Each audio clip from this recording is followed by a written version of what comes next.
शं वरुणः शन्नो भवत्वर्यमा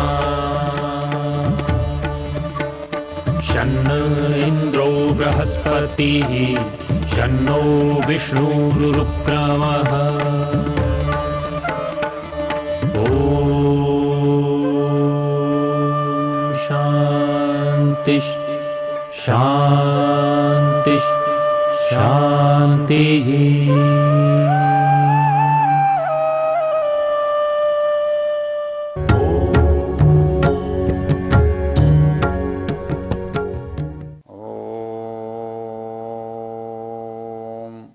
अहमेव स्वयमिदं वदामि जुष्टं देवीभिरुतमानुषीभिः यं कामयेतं तमुग्रं कृणोमि तं ब्रह्माणं तं ऋषिं तं स्वमेधाम्। ओम शांति शांति शांति। हम इस वेद ज्ञान की चर्चा में ऋग्वेद के 125वें सूक्त की चर्चा कर रहे हैं दशम मंडल से। ये सूक्त वागंभृणी सूक्त कहलाता है। इस सूक्त के मंत्रों का ऋषि भी वागांभृणी है और देवता भी वागांभृणी है। आज हम 5वें मंत्र के बारे में बात कर रहे हैं। वो मंत्र के शब्द हैं अहमेव स्वयं इदं वदामि। जो वाणी है, ईश्वरीय शक्ति है, वो ईश्वरीय शक्ति अपने सामर्थ्य को स्वयं प्रदर्शित कर रही है। उसका सामर्थ्य कैसे प्रदर्शित हो रहा है, तो उसके लिए कहा गया अहमेव स्वयं इदं वदामि। ये जो कुछ बात इस सूक्त में सामर्थ्य की गई है, उसके लिए वो शक्ति स्वयं प्रकाशित कर रही है अपने सामर्थ्य को। अहमेव, मैं ही, इदम स्वयं वदामि, ये स्वयं बोल रही हूं, मैं स्वयं बोल रही हूं। अर्थात ये किसी और के द्वारा बताई गई बात नहीं है। यहां जो कुछ हो रहा है वो परमेश्वर का स्वतः प्रकाश है, स्वतः स्फूर्ति है, स्वतः ऊर्जा है। तो ये जो ऊर्जा है, ये इससे क्या होता है, इस बात की इस मंत्र में चर्चा है।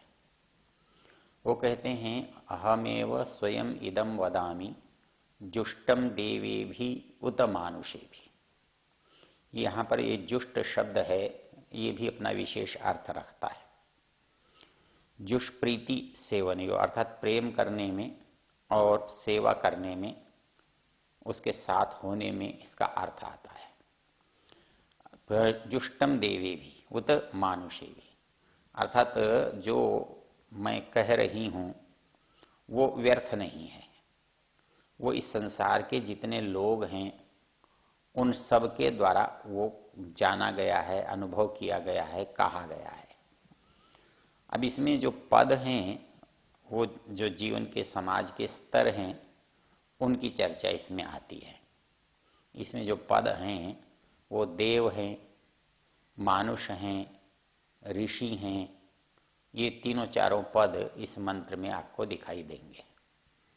अहम देवेभिः ऋतमानुषेभिः यम यम कामये तम तम उग्रम कृणोमि तम ब्रह्माणम तम ऋषिम तम सुमेधाम। उसको, वो ऋषि है, वो ब्रह्मा है, वो सुमेधा है। कहता है कि जो जिन्होंने इसका उपयोग किया है, जुष्टम देवेभिः उत मानुषेभिः, जो ऊपर की श्रेणी है वो देव है और जो सामान्य श्रेणी है वो मनुष्य है। संसार में ये मनुष्य का समाज ही ऐसा है जो अनेक स्तरों का है और उन अनेक स्तरों के कारण से इसमें देव भी हैं, मनुष्य भी हैं, ऋषि भी हैं और बुद्धिमान भी हैं।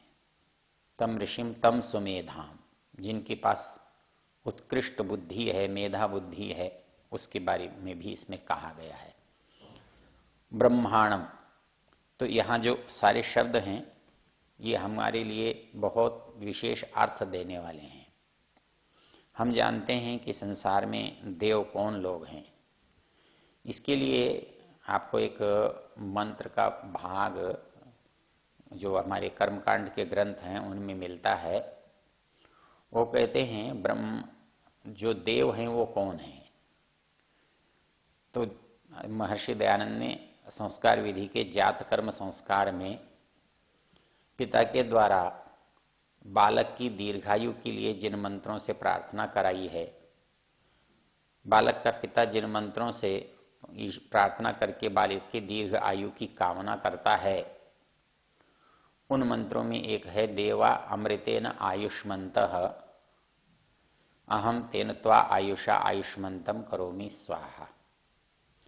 अर्थात जो कारण है यदि आप उसको बढ़ाएंगे, उसको बनाएंगे, उसको प्राप्त करेंगे तो कार्य भी अपने आप बढ़ेगा। कार्य के होने के लिए कारण की आवश्यकता है। आप कारण के विकास में ध्यान देंगे तो कार्य का विकास अवश्य होगा। अच्छे बीज से अच्छे वृक्ष का, अच्छे वनस्पति का निर्माण होता है। इसलिए मनुष्य अच्छे बीज के लिए यत्न करता है। वैसे ही यदि आपको देवत्व प्राप्त करना है, देवों की सबसे बड़ी विशेषता ही यही है।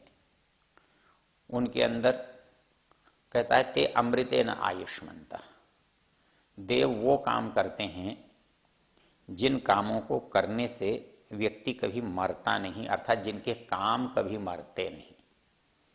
हम कोई काम करते हैं, उनका थोड़ी देर में हमें फल मिल जाता है और फल मिलने के बाद वो काम समाप्त हो जाता है। तो इसी तरह से हम प्रतिदिन जीते हैं, प्रतिदिन मरते हैं, प्रतिदिन के लिए उपाय करते हैं, प्रतिदिन वो उपाय समाप्त हो जाते हैं। लेकिन जो दैवी उपाय हैं वो कभी समाप्त नहीं होते। उनको हम जब करते हैं तो हमारे अंदर कुछ उत्कर्ष आता है, बड़प्पन आता है, दिव्यता आती है। इसलिए देव उन लोगों का, उस श्रेणी का नाम है जिसके अंदर कुछ दिव्यता है।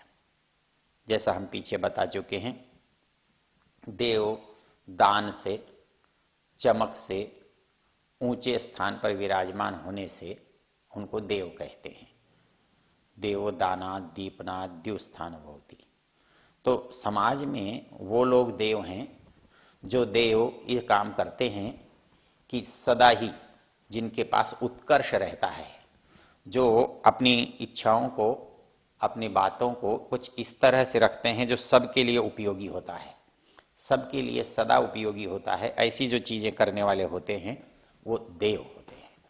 तो इसलिए कहता है कि जो किया है, जो इस संसार में नियमों का पालन, प्रकृति के नियमों का पालन, ईश्वरीय नियमों का पालन जिन लोगों ने किया है, वो जुष्टम देवे भी, देवताओं के द्वारा जो पालन किया गया है, तो वो भी ये बता रहे हैं कि वो इन ईश्वर के नियमों के पालन करने से ही उनके अंदर दिव्यता की प्राप्ति हुई है। उनके अंदर जो बड़प्पन आया है वो वही है। क्योंकि देवों का गुण क्या है? कहते हैं देव तो वही है ना जो देता है, जिसमें देने का सामर्थ्य है। और परमेश्वर की दिव्यता इसी कारण है कि वो देता है, और उसको जो देता है उसको किसी को मांगना नहीं पड़ता। हम प्रार्थना करते हैं अपनी अल्पज्यता से, हम प्रार्थना करते हैं अपने उतावलेपन से, हम प्रार्थना करते हैं अपने अविश्वास से। जब मनुष्य में पूर्ण विश्वास हो जाता है, किसी पर भरोसा हो जाता है, तो फिर वो कहता नहीं है। फिर तो उसे पता ही है कि स्वामी जब चाहेगा, जो चाहेगा, जिसकी आवश्यकता होगी वो स्वयं कर देगा। इसलिए वो इस बारे में नहीं सोचता। लेकिन जो समझ जाता है कि मेरा स्वामी ऐसा है, जिसके अंदर विश्वास है, वैसे ही परमेश्वर के साथ जो मांगना है ये हमारा पक्ष है। आप कह सकते हैं कि परमेश्वर जब वो देता ही नहीं है जो चीज काम की नहीं है, वो रोकता नहीं है जो काम की है, उसके भाग्य की है, तो फिर प्रार्थना करने की आवश्यकता नहीं है। तो प्रार्थना तो हम इसलिए नहीं करते कि वो हमारी प्रार्थना करने से देता है या नहीं देता है। प्रार्थना तो हमारे जो कर्तव्य हैं उनका अंग है, हमारे वहां तक की जो पहुंचने की यात्रा है उसका भाग है। क्योंकि इस प्रार्थना से हमको एक तो ये पता चलता है कि हम वो चीज हमारे पास है नहीं, इसलिए हम किसी से उसको मांग रहे हैं। और जब मांग रहे होते हैं, याचना कर रहे होते हैं, तब हमारे पास जो अभाव है वही हमारे अपने बलहीनता को, अपने अनैश्वर्य को, अपनी असमर्थता को प्रकाशित करता है। तब जिसमें अपनी असमर्थता का पता है, जिसको अपनी सीमाओं का पता है, वो अहंकार कैसे कर सकता है।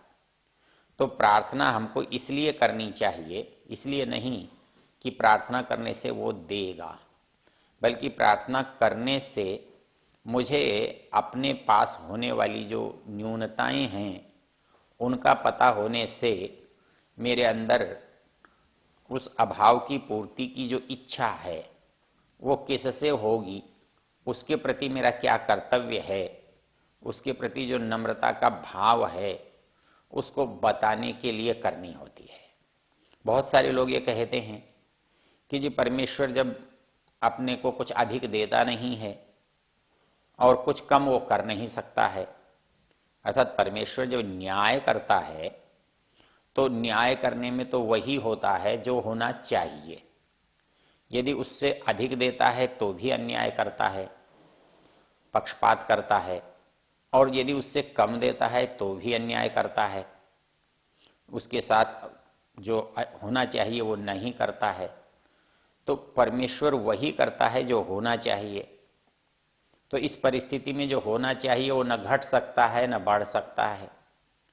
तो हमको लगता है ये भी क्या बात हुई, पर हमारी इच्छा होती है तो हम घटा लेते हैं, हमारी इच्छा होती है हम बढ़ा लेते हैं। हमें लगता है ये हमारी स्वतंत्रता है, ये हमारे अंदर की योग्यता है कि हम चाहें तो बढ़ा लें और चाहे घटा लें, ऐसा हमें प्रतीत होता है। किंतु वास्तविकता क्या है? वास्तविकता ये है, घटाना और बढ़ाना, अधिकता या कम होना निश्चित न होने का परिणाम है। अर्थात हमें कितना चाहिए या न पता हो तो या तो हम कुछ अधिक ले आते हैं या कुछ कम ले आते हैं, या कुछ कम दे देते हैं या कुछ अधिक दे देते हैं। और यदि हमें पता हो कि इसमें कितना चाहिए, इसमें कितना लगेगा, तब हम उतना ही देते हैं। तो जब हम ये कहते हैं कि परमेश्वर कम नहीं करता या अधिक नहीं करता, तो कम और अधिक करना हमारी अज्ञानता के मूल में आता है।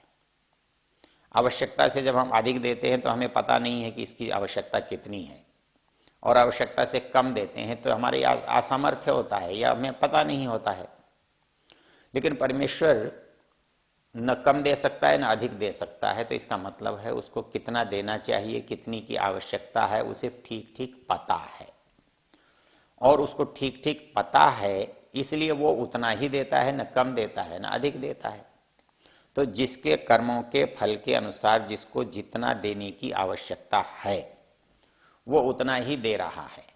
तो ऐसे जो लोग हैं परमेश्वर के देने की जो बात जानते हैं, क्या जानते हैं? वो देता तो है ही, इसलिए वो देव तो है, और वो मांगने की अपेक्षा नहीं रखता, बिना मांगे ही देता है और रुकता भी नहीं है देने से। उसके पास इतनी संपदा है, इतने साधन हैं, इतनी वस्तुएं हैं कि वो सबको सब कुछ निरंतर दे रहा है, और देने के बाद भी कोई वस्तु कभी समाप्त होने में नहीं आती। तो ये उसके देने की विशेषता है। तो देवत्व तो यही हुआ कि देवे और बिना मांगे देवे और देता रहे, देता हुआ कभी न रुके और किसी को भी न रोके। अर्थात ऐसा कोई भी नहीं है जिसे नहीं देता हो। तो नहीं देने की भावना से जो जब देता है तो सबको देता है, पर्याप्त देता है। संयोर अभिस्रवंतु न, जो बात हमने कही थी वो करता है। तो इसलिए अनुभव कौन कर रहा है? जो देवता लोग अनुभव कर रहे हैं, जिन्हें मांगने की कभी इच्छा ही नहीं होती, उनको परमेश्वर के प्रति गहरा विश्वास है, उसके प्रति समर्पण है, उसकी सेवा में रत हैं। तो वो लोग जो अनुभव करते हैं वो भी यही करते हैं अहमेव स्वयं इदम वदामि, ये बात मैं स्वयं कह रही हूं। जो कैसी बात है? जुष्टम देवे भी उत मानुषे भी। ऐसा नहीं है कि मनुष्य को पता नहीं है कि ईश्वर पूर्णता से देता है, कुछ भी कम नहीं करता। जब कुछ कम नहीं करता तो अधिक कर नहीं सकता। हमको एक बात पता होनी चाहिए कि हम जब कहते हैं कि ऐसा हो सकता है, नहीं हो सकता है, ये हमारी दुर्बलता का तो प्रतीक हो सकता है। क्योंकि हम जब कहते हैं कि परमेश्वर हमें अधिक दे सकता है या कम दे सकता है, तो हमें एक बात समझ में आनी चाहिए कि परमेश्वर की देने की जो प्रक्रिया है, आपका यदि उसमें विश्वास है तो आप निश्चिंत होंगे, और आपका अविश्वास है तो आप अनिश्चित होंगे। परमेश्वर के देने की प्रक्रिया में आपके निश्चिंत या अनिश्चित होने से, उतावले या होने से कोई अंतर नहीं पड़ता। लोगों ने कहावत बना रखी है, भगवान के घर देर है अंधेर नहीं है। देर है वो भी अंधेर ही होता है, देर होना भी तो अंधेर होना ही है। लेकिन परमेश्वर के कामों में, स्थान में, विचार में न देर होती है न अंधेर होता है। तो वो जब जैसा होना चाहिए वैसा ही होता है। इसलिए परमेश्वर के नियमों को मानने से मनुष्य देव बनता है। पिछले मंत्र में हमने एक बात देखी थी कि अमंत वो माम त उपक्षयंती, वो बात यहां भी घटती है। कहता है कि जो व्यक्ति ये सोचते हैं मैं नहीं मानूंगा वो नष्ट होगा। तो एक सज्जन कहते हैं जी बहुत सारे नास्तिक हैं, उनका तो कुछ भी नहीं बिगड़ता, वो नास्तिक होने पर भी वो वैसे के वैसे हैं, बल्कि औरों से अच्छे हैं। तो हमारे समझने की भूल है। वो नास्तिकता उनकी शब्दगत है, वो केवल बुद्धि से कह रहे हैं कि वो नहीं है।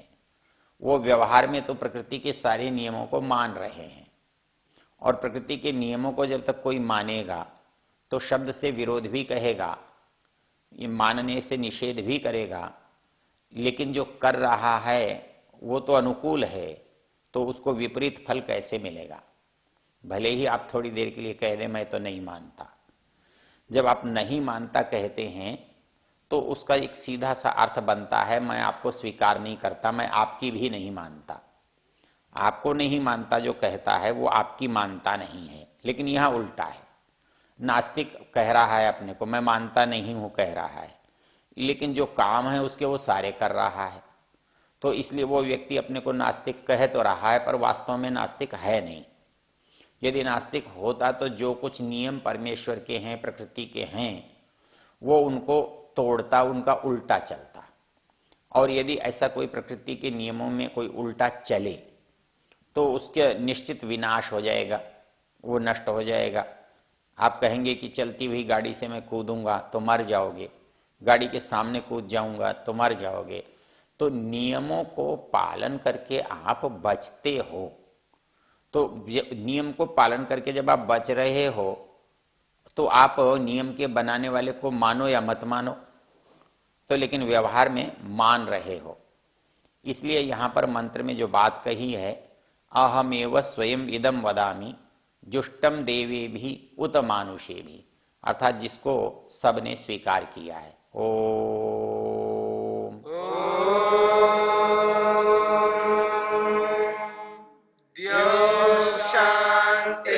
शांतिरंतरिक्षम शांतिर्पृथिवी शांतिरापः शांतिरोषधयः शांतिः वनस्पतयः शांतिर्विश्वे देवाः शांतिर्ब्रह्म शांति सर्वं शांति शांतिरेव शांति क्षमा शांतिरेधि